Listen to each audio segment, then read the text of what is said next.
Hello, my name is Elizabeth or Evie, and what you just saw there was a rough draft for my new and upcoming show, Blue Future. And as the title says, I'm looking for voice actors, writers, editors, you name it, I probably need it. As of right now, I am so lucky to currently have a head editor, a voice acting director, and an art director.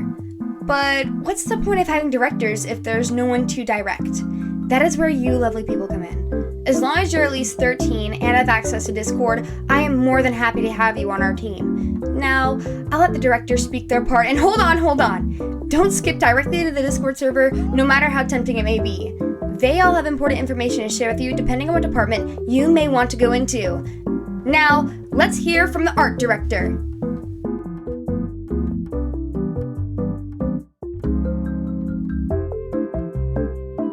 Hello, wonderful people. My name is Maeve, and I am the head director of the new GACHA series, Blue Future. I have always loved art, but never took it seriously until about 2020, when I started to watch art YouTubers like Love to Draw Manga, Skynick, ZHC, and so many more. They were a big inspiration to me, and they still are to this day.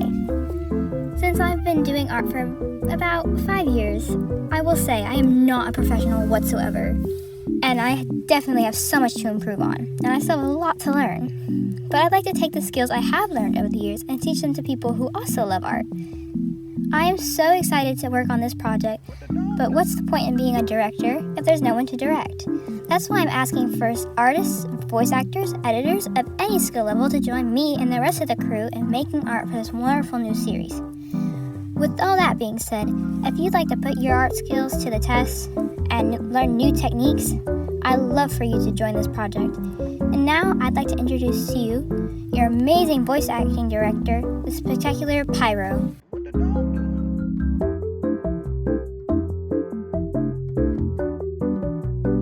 Yo, friends, people, dude. Yeah, friends, specifically friends. I'm Pyro, the head voice acting director. I'm the only voice acting director, actually. Anyway, I've been a voice actor myself for about 1.5 years, so I'm not the most experienced in the world. And what that also means that you don't have to be experienced either. As long as you have a voice and a mic, I think you'll be good to go. But I'm not guaranteeing anything, so don't get your hopes up. I would like to say, if you have a crappy mic, which you could probably hear, I have a crappy mic myself.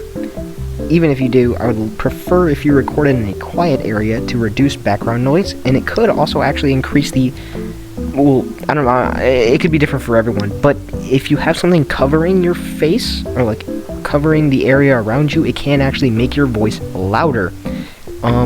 So pretty please do that if you have a crappy mic. Anyway, I'm gonna pass the talking stick over to Ambrose. If you have any questions about me, or you want to talk to me, I will be active in the community as much as possible. But yeah, I digress. I'm gonna be passing the talking stick over to Ambrose, our head editor. Yeah, our head editor. Yay! Have fun with her.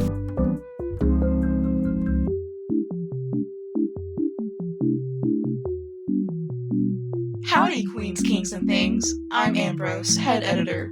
Editor as in writing editor. Video editing isn't my forte. I just like to say that every job on this, or any project, is important. Even ones that aren't as glamorous, fun, and well-known as voice acting or animating. As a script editor, your job will be to read the script that's made and make little tweaks as needed. That can include things like wrong or ineffective punctuation, capitalization, or lack thereof, strange wording, please ask whoever wrote the script what they meant by what they wrote, wrong words, and anything else needed. I'd also like to mention that you won't be working alone. At least 2 editors will work on fixing up scripts at a time. I chose this job because 1, I actually enjoy correcting things my friend wrote. I do it almost daily because Evie is illiterate. And 2, I enjoy writing and creating stories, and doing this helps with my grammar as well to put into practice for my own future projects. The script is a guide for the actors, and it's our job, and the writer's job as well, to ensure that it is readable and tonally correct. The way things are written affect the way it is read. Punctuation is essential. Commas create slight pauses in most situations. Quotations are for, well, quotes. Periods and exclamation points drastically change how something is read. You get it. Anyway, sorry for the bare bones grammar lesson. Back to our captor, leader, Evie.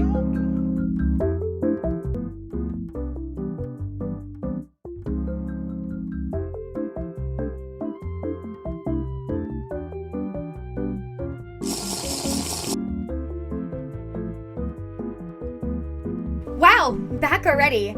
I'm glad you stuck throughout all of this video. I know there was a lot of information to absorb, but I hope you're still on board for this.